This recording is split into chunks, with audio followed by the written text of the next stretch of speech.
কি রান্না করছো গো? হ্যাঁ, আমি না পেছন পেছন মুড়ি চাটনি বানাচ্ছি। তাই মুড়ি বানাচ্ছি, মুড়ি ভাজা। মুড়ি ভাজা বানাচ্ছো? কই দেখি। ওমা, চলো না, আগুন কিভাবে জ্বালাবে? এখন আগুন জ্বালাতে হবে না, পরে জ্বালাবে। ওমা, আগুন জ্বালাতে রাখবো, এটা পুড়বে না তো? না, ওটা তো আয়রন, লোহার, কিচ্ছু হবে হ্যাঁ, না। তো আমরা ভুলেই গেছি, তো দিয়ে ধরবো আবার। এটা কত সুন্দর। তো সবারই সুন্দর।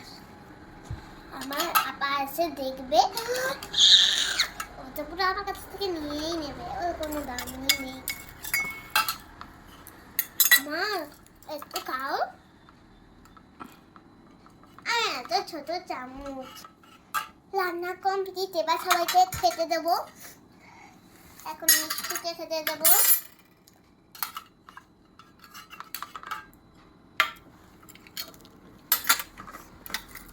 আসলে বলছিল, মা আমি কিছু মুড়ি ভাজা বানিয়ে দাও, প্রত্যেকদিন আমি মুড়ি ভাজা খেয়েই যাবো। তাই ওকে মুড়ি ভাজা বানিয়ে দিল, জানো। এবার টিফিন বক্সে দেবো, তোমরা দেখতেই থাকো।